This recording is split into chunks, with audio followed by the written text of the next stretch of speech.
Yeah. Well, whose idea was it to start Oktoberfest?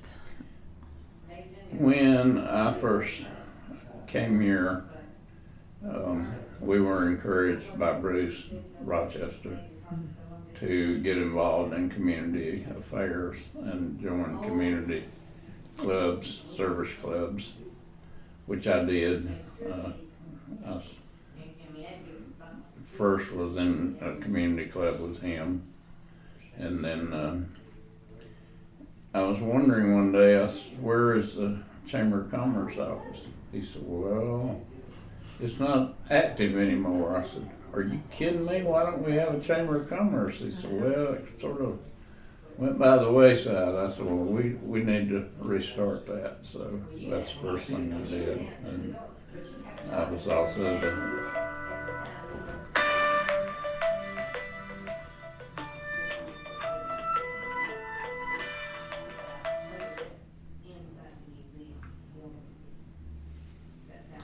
anyway, restarted the chamber as the president, and we were very busy that first year. So the following year we were trying to decide on projects, and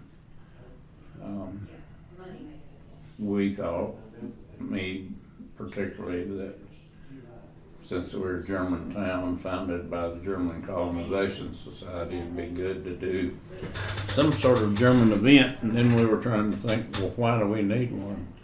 And mainly it's to promote tourism for the area and bring people in to see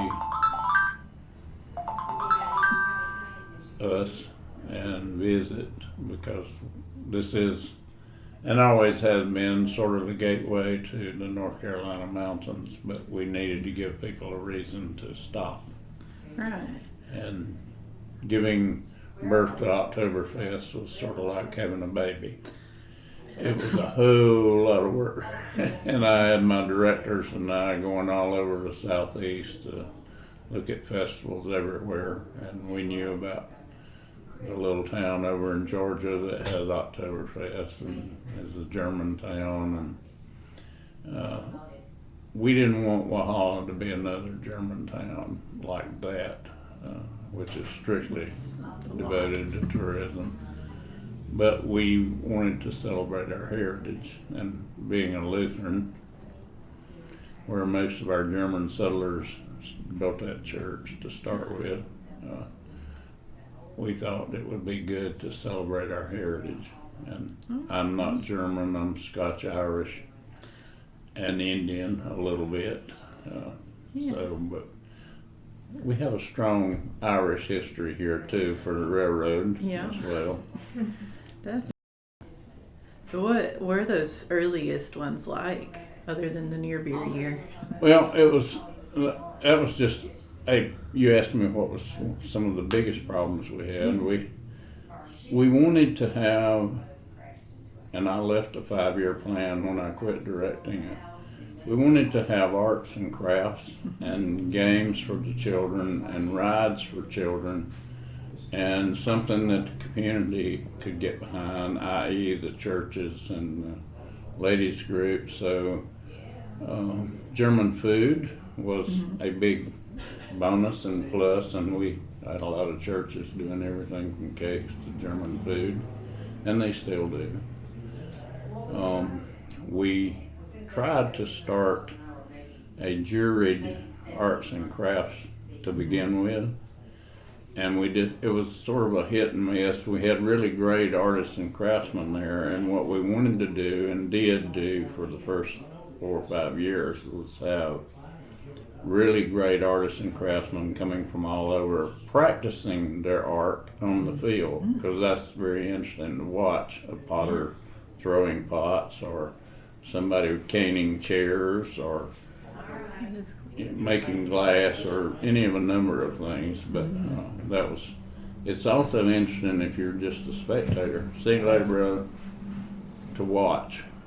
And people enjoyed that. And then we had, because of Helen, Georgia, the little town I mentioned, they had balloon races every year, but they could only have them about 1 every 5 years because the winds and the weather kept them from being able to. race the balloons that much. So we got in touch with some balloonists. Greenville, South Carolina had balloon races as well at Donaldson Air Force Base, and they were very popular. So we talked to some of the festival people there and Helen and got names of balloonists, and we found some who actually lived in Atlanta and asked around, and we got some who would agree to come up to Oktoberfest and do tethered balloon rides, which is you get in the balloon, you go up a couple hundred feet, and you get to go back down. Not free riding, although we did, as directors, get to do some free riding, and it was wonderful. But we were worried about the liability of giving free floating rides, so we kept them as tethered rides, and they were very popular. And we also had, being a Clemson man, and knowing that we had people who did jump out of airplanes over there, and we got some of our guys from Clemson to come over every year and do free-for-all demonstrations and land right there on the field on targets, and they hardly ever miss more than a foot or so. But it was nice to watch them come. And we also had to contend with things like football games, Clemson football games. We had decided early to make Oktoberfest always third weekend of October.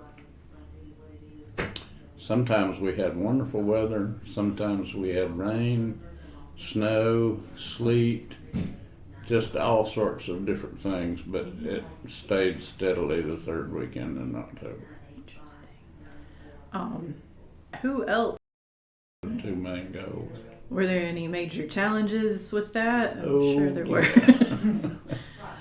Well, yeah, we didn't, since Oktoberfest is German, and since Germans drink beer, we didn't anticipate some of the local reaction to having beer at Oktoberfest. And the very first year we had a congregation of ministers protesting Oktoberfest, and of course we had to answer all of those objections, put it mildly.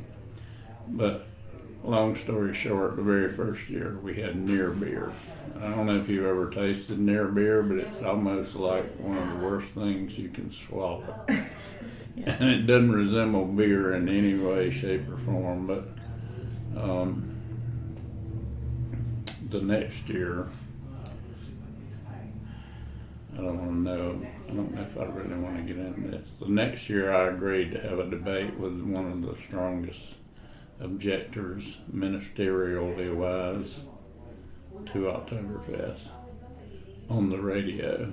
And of course Miss Dorothy Friend was a friend of mine. She owned the radio station. I told him, yeah, I'd be glad to do a debate with him since I was a debater in college.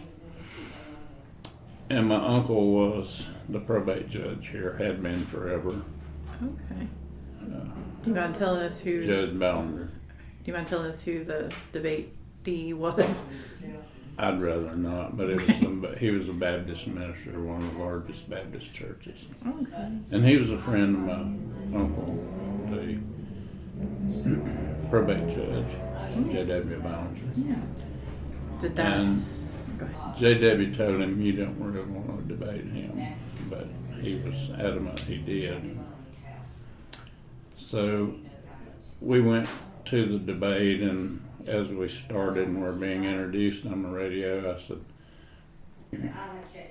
you know, I understand that you have a strong objection to this, but I don't understand why. I said, you know, we have beer halls and we sell beer at the grocery stores, and it's readily available, and whatever we would have down there on the field would be under one tent, and it would be with German bands and music, and would be carefully patrolled by the police, and people could not drink it out from under the tent, spread out all over the field. So, you know, anybody buying beer there would have to show that they were of age.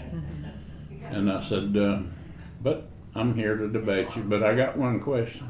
He said, "What's that?" I said, "If you can explain to me the difference between taking busloads of youth and children down to Atlanta to ball games routinely during the year, where beer is sold all over the stadium, if you could explain to me why you don't object to that, and you do object to us having beer at one place, and charging a high premium price for the beer so people are not going to come there just to get drunk, then we'll just not have beer." He got up and walked out.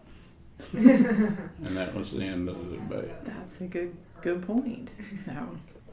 So did that kind of just put things to rest for a while? Or? No, we still had rumblings about it, but we were very careful that we did monitor, what we were doing. And if anybody had too much to drink, the community club that ran that was instructed to cut them off and be polite about it. And if anybody had too much to drink, then they were escorted nicely away from Oktoberfest. Right. And people quickly learned that we were not going to be a drunken beer hall.